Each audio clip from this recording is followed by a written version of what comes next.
Good morning, everybody. I think when one sees so many familiar faces, one forgets what one planned to say. À tel point que d'ailleurs, lorsque l'on voit autant de visages familiers, quelque part on en oublie jusqu'à ce que l'on voulait dire. It's been many years of knowing many of you. Dapo is also a place where I have been very privileged to visit so many times. And other than the fact that this is the first time I have a woman translator in Dapo, everything is the same. So it's very nice. And so Dapo has always been such a well-known place, such an established place, such a place of practice of Dharma now for so many years.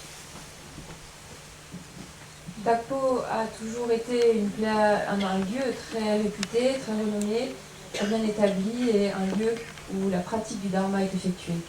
So many people today who have become Buddhists, not only in France but many parts of the world, especially in many parts of Europe, were introduced to Buddha Dharma from Dapo Kagyu-Lin. Il y a de nombreuses personnes qui sont aujourd'hui bouddhistes et qui, que ce soit ici en France, mais aussi dans le monde entier, mais plus particulièrement en Europe, qui ont été introduits au bouddhisme par le biais de Dapo Kagyu-Lin.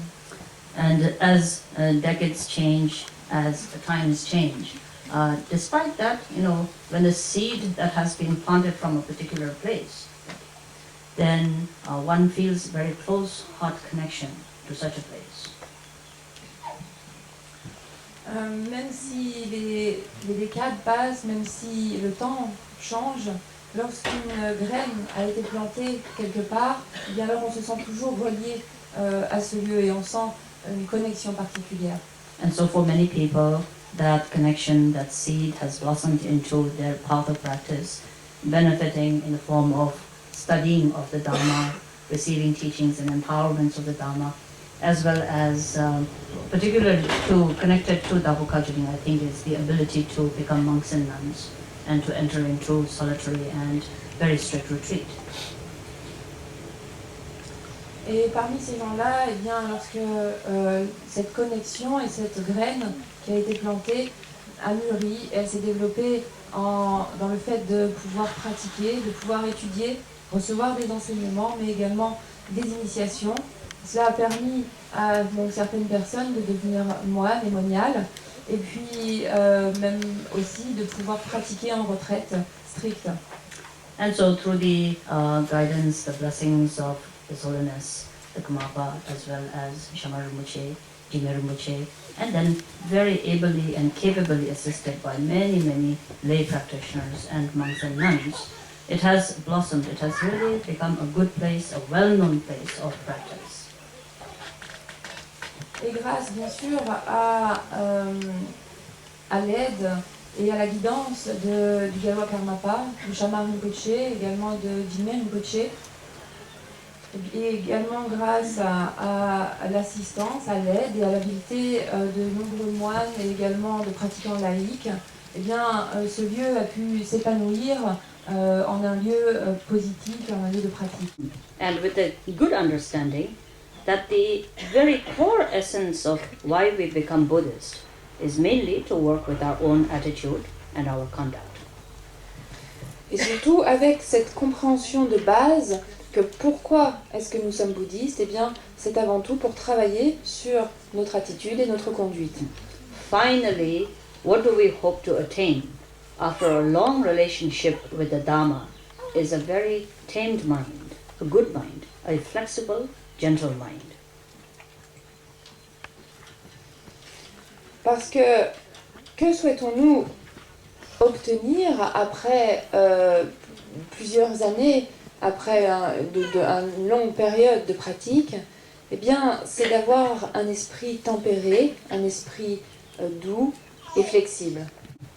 So not doing that, one must understand the importance of immediately being a Dharma practitioner is synonymous with the training of the mind, that it is inseparable. I am a Dharma practitioner I have taken refuge, or I have taken initiations, or I have taken different kinds of commitments, I am doing certain number of practices, must immediately be identified as being no different than saying, I have committed to training my mind.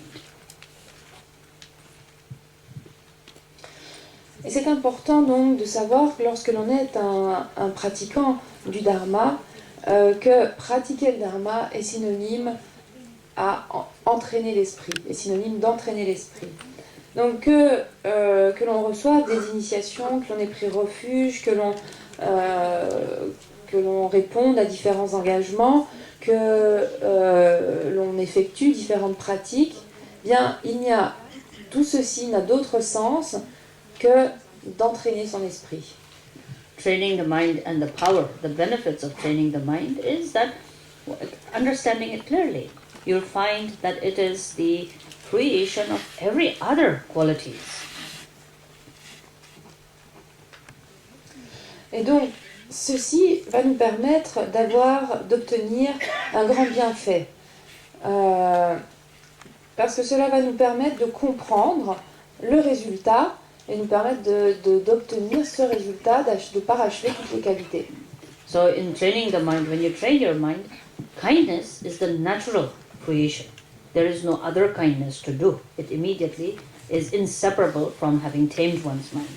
Likewise, whether it is generosity, whether it is wisdom, whether it is the clearly understanding the meaning of Dhamma, the blessings, the true wisdom nature that is realized, everything becomes the natural creation of a tamed mind, of a trained mind.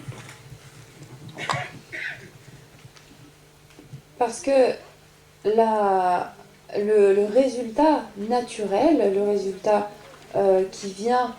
qui provient de cet entraînement de l'esprit, eh bien, c'est la bienveillance.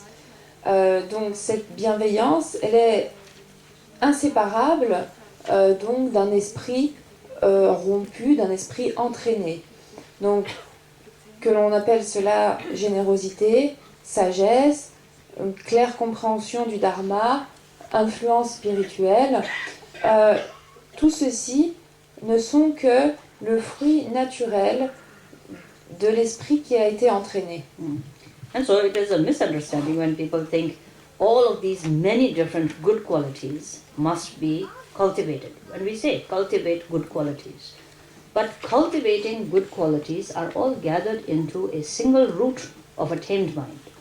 Train your mind, all other hundreds of qualities will spontaneously arise simultaneously. All the negative qualities do not need an extraordinary or a separate effort to abandon. Naturally, the spontaneous fruition of a trained mind demolishes or destroys all negativities.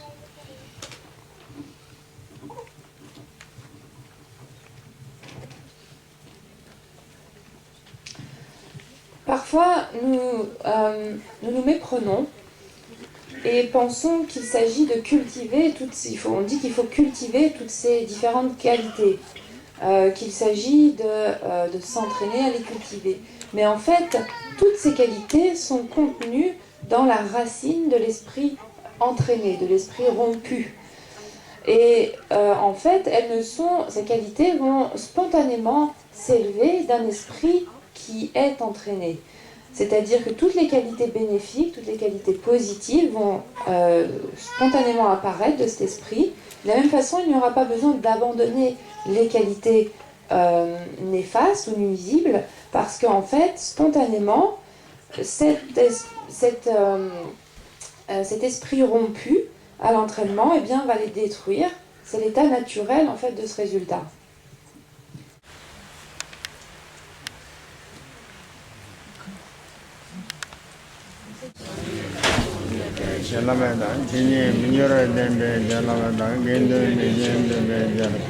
Yadara hoa malando ba